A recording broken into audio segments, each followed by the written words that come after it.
Mesdames, Messieurs, bonsoir et bienvenue sur Spectrum Télévision. À la une du 20h de ce 16 mai, aucun cas du hantavirus n'a été enregistré au Cameroun.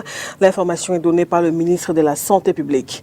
Le docteur Manaouda Malachi indique que l'Afrique fait tout de même partie des 4 continents où certains cas sont placés sous surveillance. Ce samedi 16 mai, le monde marque un arrêt pour célébrer la journée internationale du vivre ensemble en paix. Occasion pour l'ONU de mettre en exergue les enjeux majeurs de cette journée à travers des activités de sensibilisation et de mobilisation. Au Cameroun, le gouvernement continue de promouvoir le vivre ensemble comme réponse au discours de haine. En ce jour, l'on note que les mots ne blessent plus seulement, ils façonnent parfois les divisions. De Sardinard à Tontinard, de Hibou à Église, l'injure s'est installée dans le quotidien des Camerounais. Et à travers son ouvrage intitulé Rio dos Camaroes, République des insultes, l'abécédaire des incivilités du continent, Maître Joseph-Claude Biliga, avocat au barreau du Cameroun, appelle donc à une prise de conscience. Retour sur la cérémonie de dédicace de cet ouvrage il y a quelques jours à Douala dans ce journal. Une fois de plus, bonsoir. Santé pour ouvrir ce journal. Le ministre de la Santé publique était face à la presse à Yaoundé, face notamment à la menace de l'hantavirus dans plusieurs pays à travers le monde. Le docteur Manaouda Malachi a tenu à rassurer les populations. La situation est sous contrôle au Cameroun, a-t-il indiqué. Il recommande alors de prendre des mesures de prévention en cas d'épidémie. Plus de précision avec vous, Olivier Bouzikou et Thierry Onayaoundé. Aucun cas de la maladie hantavirus n'est pour l'heure signalé au Cameroun. C'est l'information principale à retenir de la communication du ministre de la Santé publique au sortir d'une réunion avec les acteurs de la santé publique consacrée à l'évaluation du mécanisme de réponse du Cameroun à une éventuelle épidémie. Cependant, le docteur Manaouda Malachi prévient. À ce jour, le bilan consolidé fait état de 16 cas signalés à l'échelle internationale, dont 8 confirmés en laboratoire et 3 décès. Le suivi des contacts concerne 14 pays repartis sur 4 continents, dont l'Europe, l'Amérique, l'Asie et l'Afrique, avec 156 personnes placées sous surveillance pendant 42 jours, correspondant à la durée maximale d'incubation du virus. Il n'existe à ce jour aucun traitement spécifique homologué, ni vaccin commercialement disponible. Donc la prise en charge est simplement symptomatique. Le ministre de la Santé publique rassure, le risque d'une épidémie mondiale reste faible selon l'Organisation mondiale de la santé. Il exhorte toutefois le public à rester vigilant en ce qui concerne particulièrement les voyages internationaux. Ce que nous ferons dans les jours qui suivent, c'est simplement d'identifier et d'acquérir les intrants qui peuvent nous permettre de diagnostiquer l'hantavirus. Et dès que nous avons ces intrants, nous le posons à côté et nous restons tranquilles, on regarde. Donc, l'OMS travaille, nous travaillons au niveau du ministère de la Santé publique et soyez-en rassurés, quel que soit le cas, le gouvernement est à mesure de gérer comme il a toujours fait pour les épidémies et les pandémies précédentes. Les hantavirus sont des virus transmis aux humains par l'urine, les excréments ou la salive des rongeurs sauvages infectés, souris, rats, etc. Les symptômes comprennent une forte fièvre, fatigue, douleurs musculaires, maux de tête, frissons, nausées ou vomissements. La maladie peut causer des difficultés respiratoires et dommages pulmonaires graves pouvant être fatales pour le malade, selon les experts. Le hantavirus, virus principalement transmis par les rongeurs, suscite les inquiétudes à travers le monde. Au Cameroun, les spécialistes de santé appellent à la vigilance sans toutefois céder à la panique, rappelant que les conditions de propagation de ce virus restent assez particulières. Orient donc. Longtemps considéré comme une maladie lointaine, le hantavirus suscite aujourd'hui des interrogations jusque dans notre contexte camerounais. Ce virus, principalement transmis par les rongeurs infectés, peut provoquer de graves atteintes respiratoires ou rénales chez l'homme. Le hantavirus désigne une famille de virus qu'on retrouve chez les rongeurs sauvages, qui sont les porteurs naturels, c'est-à-dire les rats, les souris. Et la contamination se fait principalement par inhalation lorsqu'on respire des poussières contaminées, soit par les urines, les excréments ou la salive des rongeurs infectés. Le cas dont on parle, la pandémie dont on parle inquiète parce que c'est le premier cas dont la transmission interhumaine a été documentée, a été prouvée, parce qu'avant on savait qu'on pouvait contracter le hantavirus de l'animal à l'homme, mais ça s'est limité là. Donc c'est le premier cas où il y a une transmission interhumaine, mais aussi la souche. La souche aussi, c'est une souche originaire d'Amérique du Sud. Les premiers symptômes ressemblent souvent à ceux d'une forte grippe. Le hantavirus débute généralement par un tableau de syndrome pseudo-grippal avec une fièvre soudaine élevée, des maux de tête intenses, des douleurs musculaires généralisées, qu'on peut confondre à une crise de paludisme ordinaire dans notre contexte. Cette phase dure environ 3 à 4 jours. Mais ce qu'il faut surtout surveiller, c'est l'évolution, parce qu'il y a deux directions d'évolution. Il peut y avoir une évolution vers un syndrome pulmonaire. On va avoir une toux, un essoufflement, des difficultés à respirer et conduire vers une détresse respiratoire aiguë. Et là, on va avoir un taux de létalité, c'est-à-dire un taux de décès entre 30 et 50%. Ensuite, il y a un deuxième tableau qui est le tableau rénal, qui est également très fréquent, où on peut se retrouver avec des douleurs lombaires, des troubles urinaires et qui peut nous conduire vers une insuffisance rénale. Donc, on peut donc avoir une évolution entre 1 à 8 semaines jusqu'au décès. La prévention reste donc la meilleure arme. Si vous êtes en présence d'un cas contact ou un cas infecté, reprendre les mesures que nous avons utilisées pendant le Covid-19, c'est-à-dire le port de gants, de masques, si possible, le lavage régulier des mains et la distanciation sociale. Et aussi quand même éviter que des rongeurs n'infestent votre maison. Donc pour ça, il faut utiliser généralement que ce soit des produits raticides pour essayer ou désinfecter, éloigner les rats de la maison. Après, il y a aussi, vous pouvez avoir un chat ou un chaton qui peut faire ce travail d'éloigner ces rongeurs de façon de façon biologique, sans utiliser des produits chimiques. Mais il faut nettoyer l'environnement. On voit aujourd'hui beaucoup de poubelles qui s'amoncellent dans nos rues et nos quartiers. Ce sont des nids pour attirer les rongeurs et ça peut être justement un point de départ d'une épidémie endogène de hantavirus. Prudence, mais pas d'alarmisme. Face au hantavirus, l'information et la prévention sont les premiers remparts. Et parlant toujours du hantavirus, avec des cas détectés en France, c'est lorsqu'on connaît la proximité avec le Cameroun du fait du flux migratoire. Alors, faut-il vraiment s'en inquiéter pour notre pays et surtout, sommes-nous prêts pour une éventuelle riposte? Nous vous proposons d'écouter le docteur Roger Etoard, interrogé une fois de plus par Orient Donquin. Ma réponse sera nuancée parce que le Cameroun vit au milieu des autres pays avec des mouvements de personnes et des biens. Donc un voyageur peut bien partir d'un pays étant un cas contact ou un cas infecté et arriver au Cameroun à pouvoir donc transmettre cette maladie autour de lui. Mais contrairement au coronavirus, au Covid-19, la transmission a besoin des rapports beaucoup plus intimes, beaucoup plus rapprochés par la sueur, le sang, les rapports intimes et aussi il faut vivre dans les espaces confinés comme dans les bateaux. Et aussi, même si la souche venait ici, elle n'aurait pas son réservoir haute comme les rongeurs originaires d'Amérique du Sud. Donc, ils ne pourraient pas durablement s'implanter au Cameroun.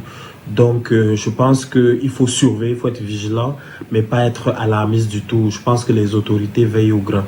Bon, je pense que les autorités sanitaires ont appris beaucoup de leçons de la gestion de l'épidémie de Covid, de la pandémie de Covid-19. Donc, un certain nombre de dispositifs de protection et de riposte sont toujours en veille. Et je pense que les autorités vont tout simplement les réactiver pour pouvoir lutter contre efficacement cette nouvelle menace.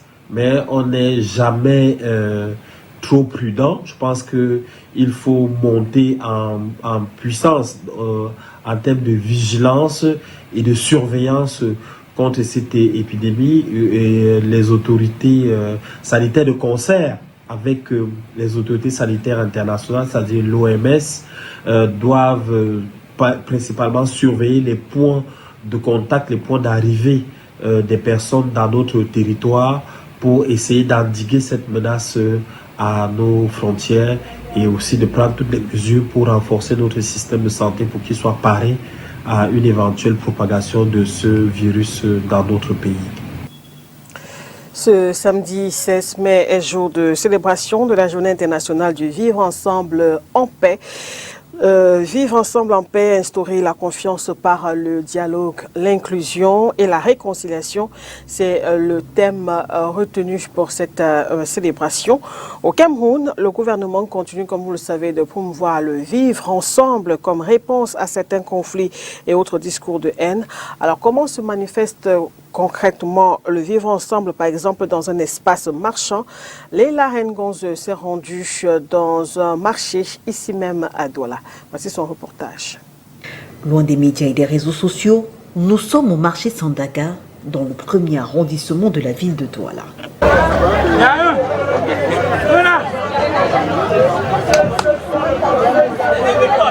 Ici, on ne parle et ne vit qu'à travers une seule langue, la recherche d'argent.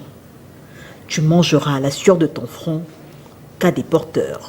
On n'a pas un souci. Moi, je suis Bamoun et je vis avec mon frère Douala comme si on était de même tribune. Donc ça se passe bien, il n'y a pas de problème entre nous. Vendeur à la sauvette, ce commerçant a l'habitude d'interpeller certaines tribus en fonction des articles qu'il propose. Ne soyez donc pas choqués d'entendre une phrase à la « serre pour les filles, le secret des bassins est dehors ». Pardon, venez me tromper, le seul Bamléké qui ne connaît rien. Pardon, venez me tromper, venez me tromper. Le seul Bamléké qui ne connaît rien. On dit que les Bamlékés, pour être Bamléké, c'est la bastonnade. Quand il était à l'aise en Tchang, on disait qu'il y a l'argent à Douala, me voici à Douala.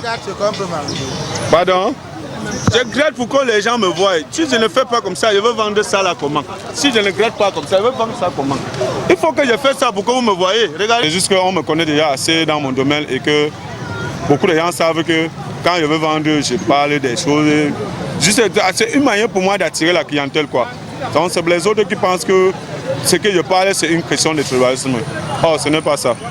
Et comme dans plusieurs espaces marchands, les commerçants sont organisés en secteurs en fonction des articles proposés. Un Bamoun avec son comptoir près d'un ressortissant du centre, les tomates qu'ils vendent étant leur dénominateur commun. Moi, je suis un Barandé. Mais la cohabitation ici, je crois que pour ma part, il n'y a pas de problème. Nous vivons dans de très bonnes conditions. Il n'y a pas de distinction ici entre nous.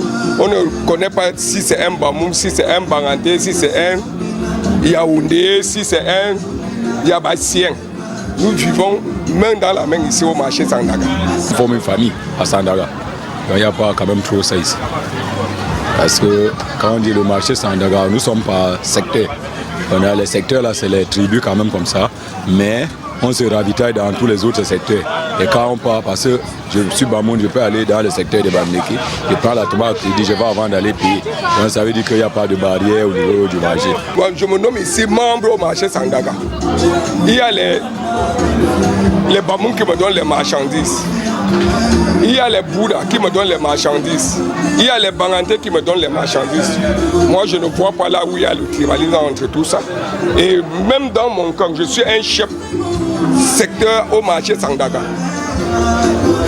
S'il faut voir dans les normes, il n'y a pas un Barandais que je travaille avec lui. Je travaille avec les Tchang, les Bouddhas, les Bamoum. Donc, chez nous ici au marché Sandaga, il y a le vivre ensemble. Ici, il y a beaucoup de tribunes et puis on parvient à s'entendre.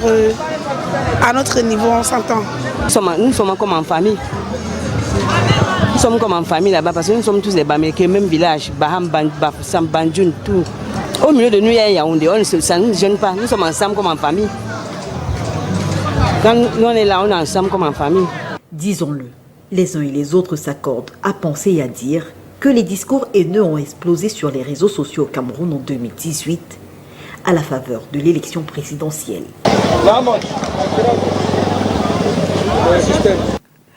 Et cette journée internationale du vivre ensemble en paix ce 16 mai a également l'occasion de constater qu'au Cameroun, les mots ne blessent plus seulement, ils façonnent parfois des divisions. De Sardinard à Tontinard, des hiboux à Églisiens, l'injure s'est installée dans notre quotidien au point de définir une langue parallèle. À travers son ouvrage intitulé Rio dos Camarões, République des insultes, l'abécédaire des incivilités du continent, Maître Joseph Claude Biliga, avocat au barreau du Cameroun, transforme ces mots en miroir de notre société et appelle à une prise de conscience. La dédicace de l'ouvrage a eu lieu il y a quelques jours ici même à Douala. Orient Donkeng et Julie Pop pour les détails. Quand les mots deviennent des blessures, quand l'insulte cesse d'être une simple parole pour devenir le reflet d'une société, il devient urgent de s'arrêter et de regarder le miroir en face. Dans Rio dos Camarões, République des insultes, l'abécédaire des incivilités du continent, Maître Joseph Claude Biliga, avocat au barreau du Cameroun, dissèque ces expressions qui rythment le quotidien des Camerounais et révèlent les fractures profondes du vivre ensemble. C'est un sentiment de révolte.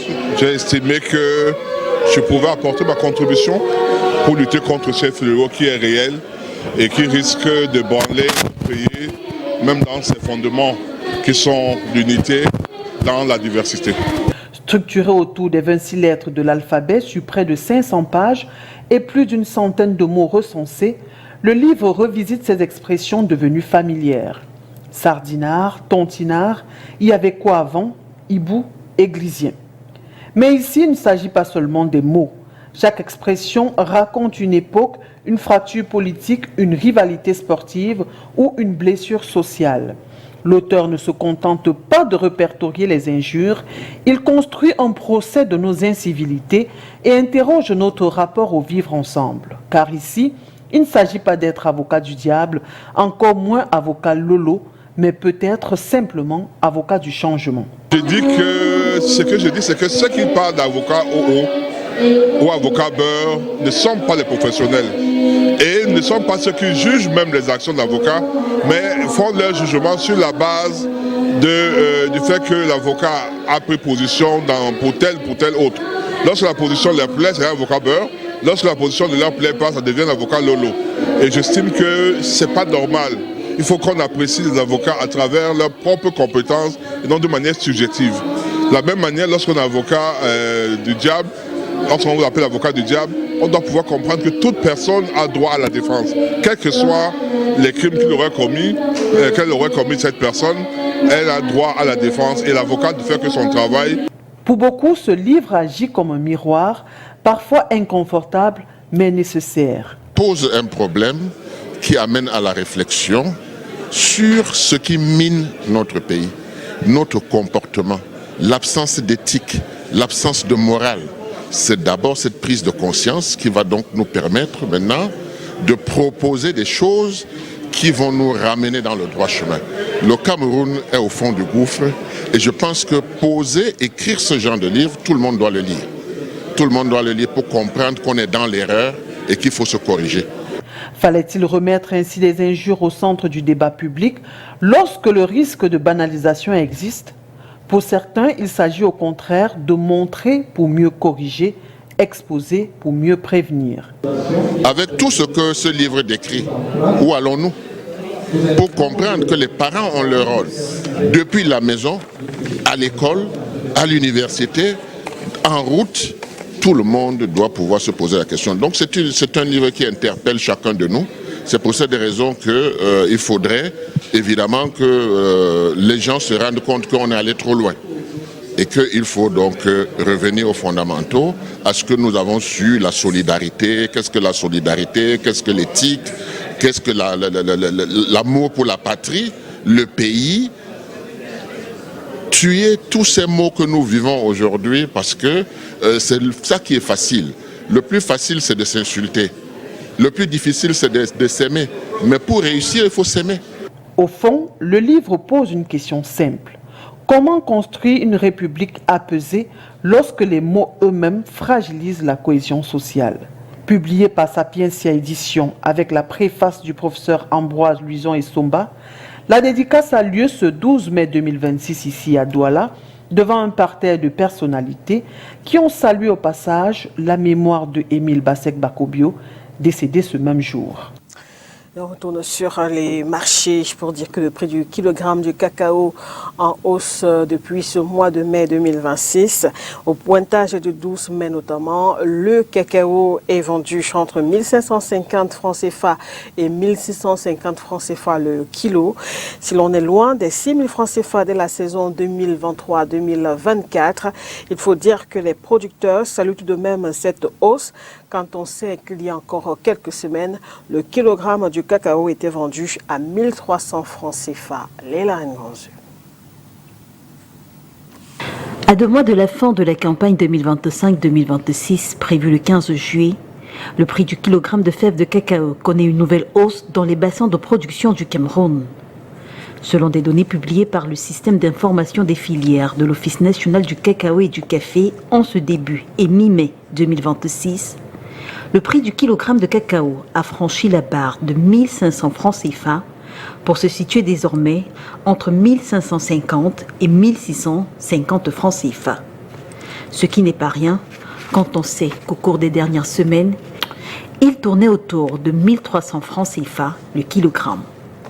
Si cette augmentation est saluée par les acteurs de la filière, il faut cependant dire que les prix restent inférieurs à ceux enregistrés lors des dernières campagnes.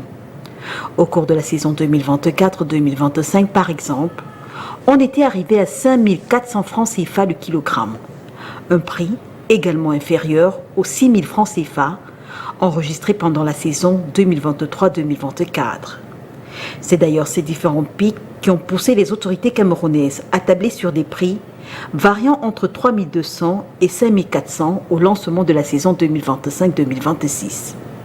Un décalage entre les projections officielles et les prix actuels sur le terrain qui s'explique par les perspectives d'augmentation de la production mondiale. C'est la fin de ce journal, mesdames, messieurs. Merci de l'avoir suivi. Très bonne suite des programmes sur Spectrum Télévision. Au revoir.